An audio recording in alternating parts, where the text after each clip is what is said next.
we are blessed to receive one of our leaders in this country, Dr. Akol, the leader of the NDM.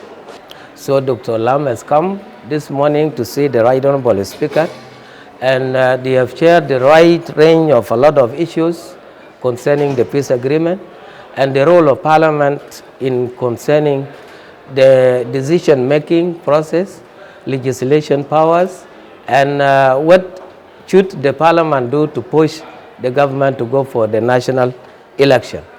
So Dr. Lam is one of the well-informed elements in our country. He's one of our leaders. He actually have a lot of information about as to what should be done in the country.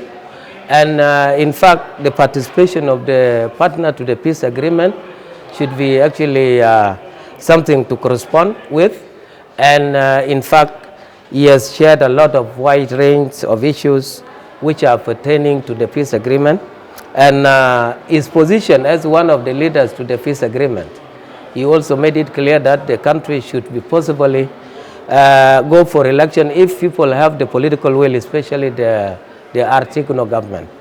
So in fact, we are blessed to have him, and this morning he will actually inform the nation as to why he is in the national legislature compound, and definitely I hope the message will be very clerically received.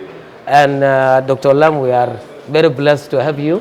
I came this morning to meet the Right Honorable Speaker of the Transitional National Legislative Assembly, who also is the Speaker of the National Legislature, which combines both the Transitional National Legislative Assembly and the Council of States. I am meeting her in her capacity as the head of the most important arm of government, the legislative arm of the government. I have already met the executive arm on this important issue that concerns all of us. As we all know, the current structures of government are a result of the peace agreement that was signed in September 2018. And that peace agreement is time-bound. It has timelines to implement all the items that are needed to be done.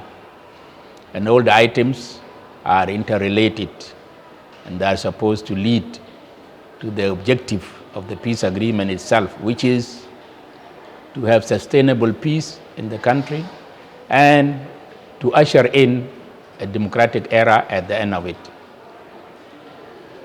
So we discussed how the implementation process of the peace agreement is going on and how it can be speeded up.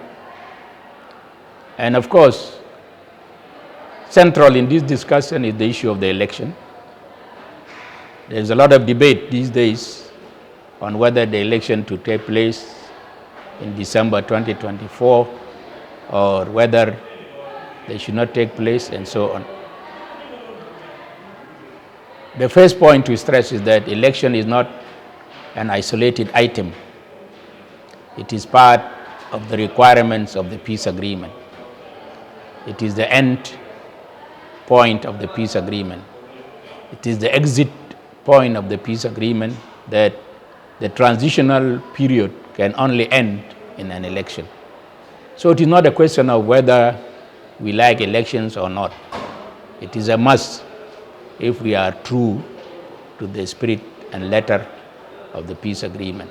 That is point number one. Point number two is that, as I said, the timelines or activities of the peace agreement are spelled out in terms of time frames, but they are all connected and must lead to a successful and peaceful way of ending the transitional period.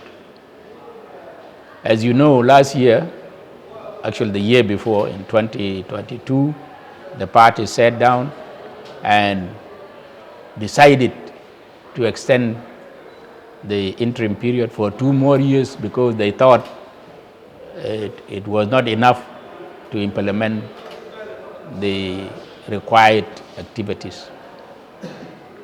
This discussion is not in isolation. So we as NDM have taken it upon ourselves to seek consensus among our partners. The same way people said in 2022 is also what is required now, that we must sit as parties to the peace agreement and decide how to conduct the elections. In this, we have very clear outlook of what to be done and how it will be done. We met the president and we met the vice presidents and we met the leaders of the parties.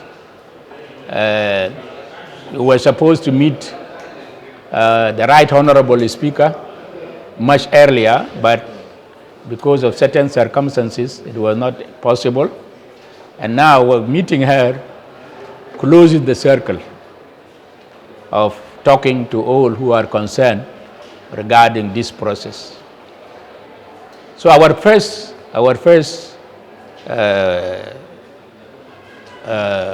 demand from our colleagues and ourselves is to have dialogue.